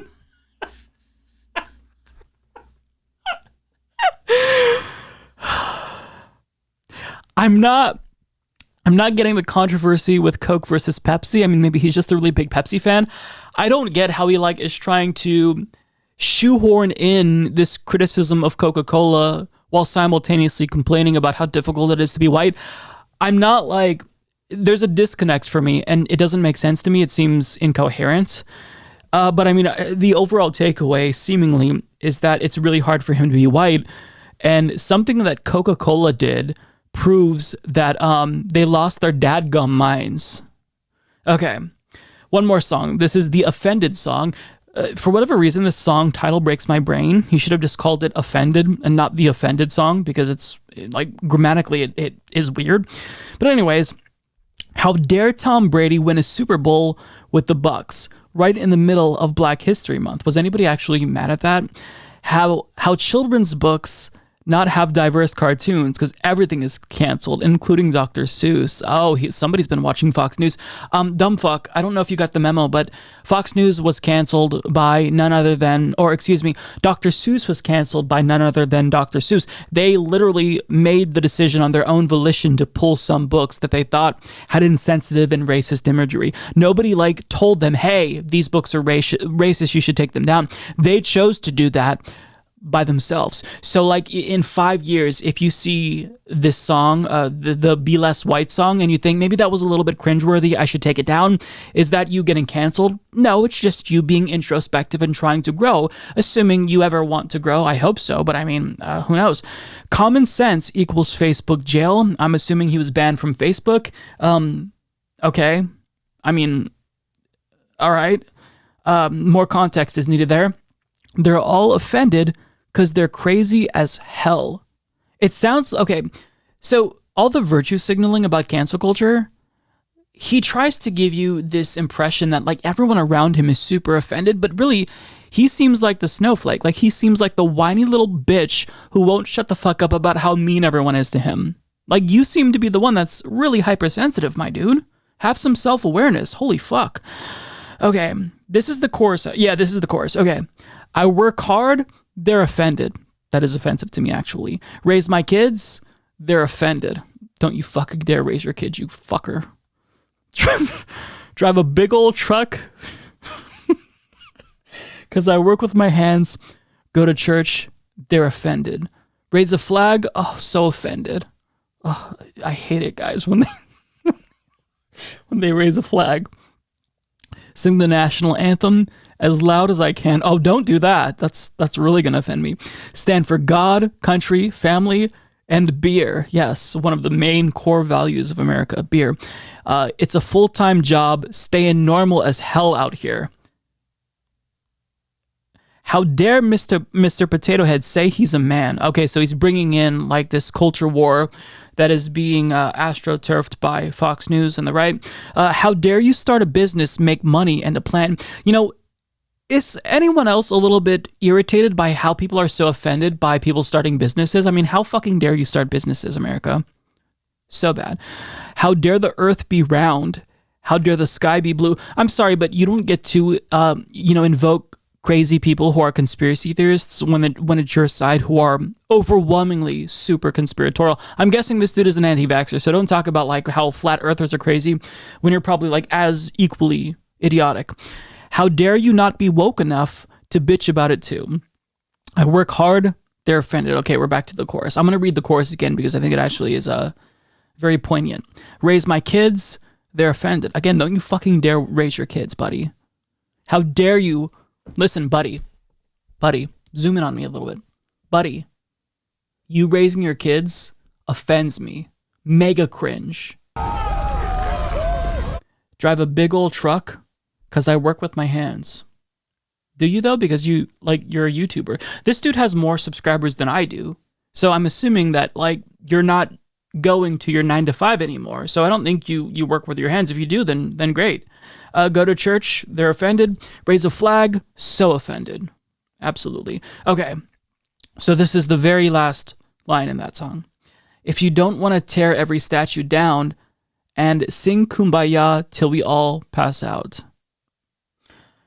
Okay, so that's it. We're not going to look at any other songs. Basically, this is the country version of Tom MacDonald, but somehow even more cringeworthy than Tom MacDonald, because Tom MacDonald is at least a little bit more subtle in the way that he virtue signals to conservatives.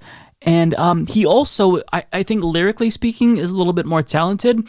But this individual, like he's scraping the bottom of the barrel. He's like, okay, I see that conservatives were angry about Mr. Potato Head, Cat in the Hat.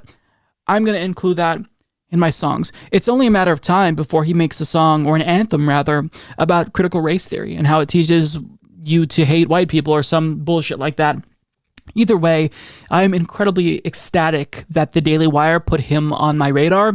I will be following the musical career of Buddy Brown. And look, man, stay principled. Don't take any woke record label. Make sure that you read the fine details. You have, a lawyer go over that contract with a fine-tooth comb, because you don't want to find yourself in a situation where you sign a contract and then all of a sudden you are forced to transition from heterosexual to homosexual. That's possible. I mean, there's many contracts that force people into being woke. So make sure that you read the fine details, cross your T's, dot your I's, and stay anti-woke, brother. Keep doing a good job complaining about being, or how hard it is to be white, I guess. Jesus Christ, folks, we live in the dumbest country on the planet. I mean, imagine unironically being conservative. Mega cringe. Mega fucking cringe. So earlier this year, we actually received some positive news from the Biden administration as it relates to foreign policy, and it has to do with one of the most egregious human rights violations that our government is propagating abroad. Drone strikes. So the New York Times reported Biden secretly limits counterterrorism drone strikes away from war zones. Requiring higher level approval is a stopgap measure as officials review whether to tighten Trump-era targeting rules and civilian safeguards. Now, this is a bit vague, and we're not going to get into that article, but essentially at that time, if you read that article, I think the reasonable response was to kind of wait and see what happens, right? The implication is that he'd be scaling back drone strikes, but by how much, that was not necessarily to be determined. But if he does less drone strikes than Donald Trump, who ramped up drone strikes almost exponentially after he took office, then that in and of itself would be a victory. But now we're getting a little bit more information about how much Biden has scaled back his administration's use of drones.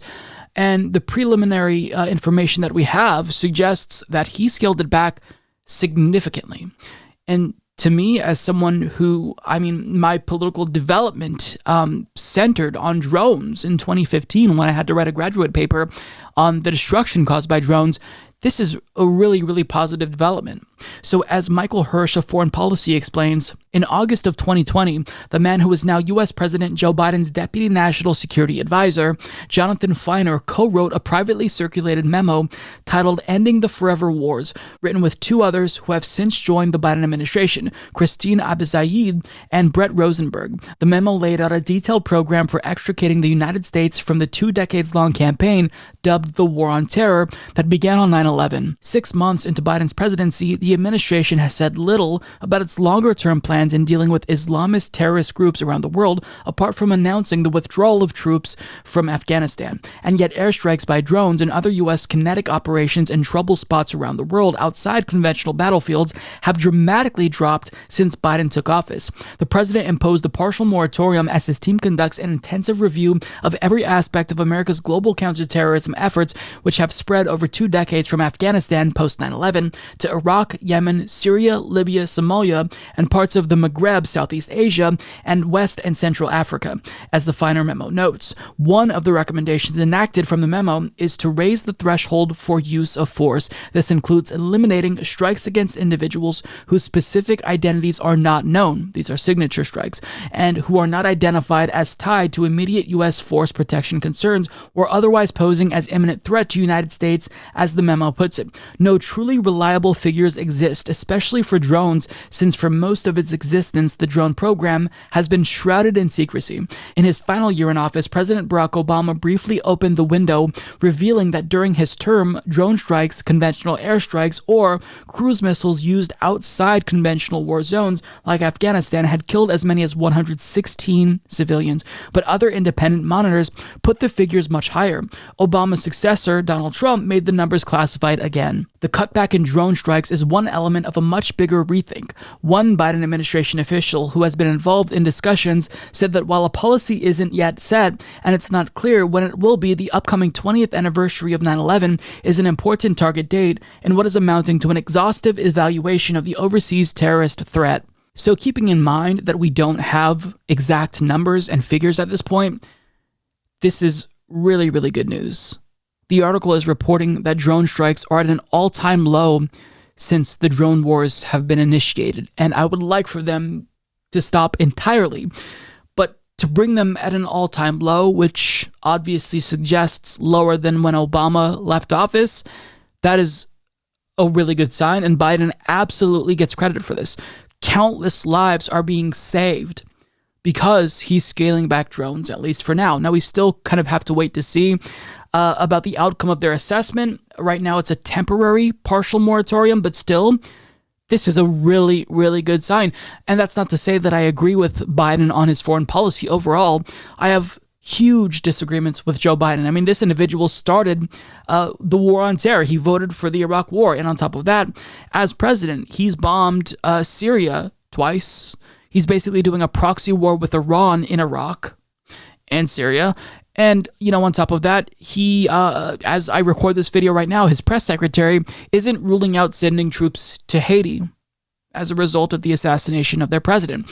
So there's a lot to critique with Biden when it comes to foreign policy. But here, when it comes to drones, one of the most egregious human rights violations propagated by the U.S. government, this is great news. Objectively speaking, this is really good news that Biden deserves a lot of credit for.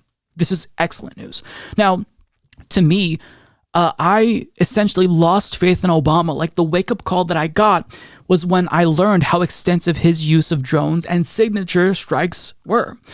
And, I read articles about the victims of drones in Pakistan, Yemen, and Somalia that haunt me till this day. It's not just that there are victims that are killed by these drones, but children in other countries like Pakistan, they have PTSD because of the buzzing that they hear from drones. They feel as if they're being hunted. They feel as if, whenever it's a sunny day, they don't want to go outside because the drones will be patrolling. People there know of other individuals who have been killed by U.S. drones. We've struck grandmas in their gardens. We've, struck weddings. It's an egregious human rights violation. And not only should that end, but I think that it is incumbent on the U.S. government to pay reparations to anyone haunted by these drones. Anyone who lost a family member should be given reparations. It's such an egregious human rights violation. And so with Obama, he got in office, and once he took over, immediately he did what Trump did. He ramped up drones, and then when there were reports that they were killing a lot of innocent civilians, he scaled it back. And then right before he left office, he tried to put in some mechanisms that would lead to greater transparency by the U.S. government about who we are killing and not killing. But Trump undid that like that. Right? He undid all of that easily, and he scaled up drones by 400%, more than 400%. So to see that Biden has brought it down to pre-Trump levels, but, even lower than the time when Obama scaled them down, presumably, excellent news. This is a victory. And I think that Biden deserves a lot of credit. And sure, maybe it's temporary.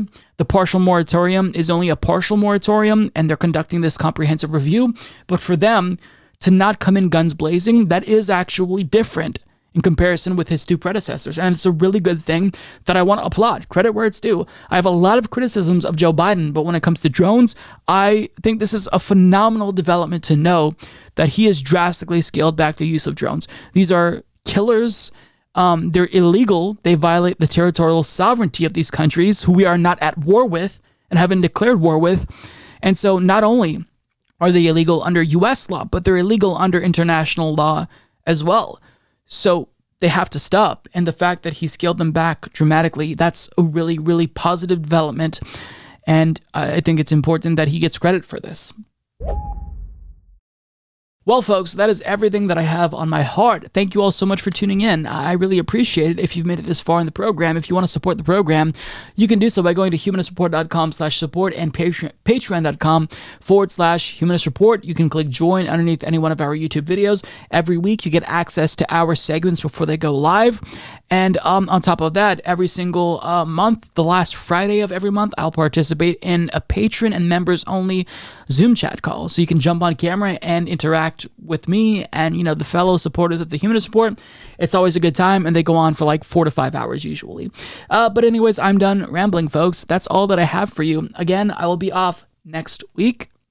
But when I come back, of course, it's going to be a celebration of our 300th episode of the Humanist Report podcast. It's incredible to think that we've done this 300 times. It's crazy. But yeah, I'll see you then. Take care, everyone. I'm Mike Figueredo. This has been the Humanist Report. Bye.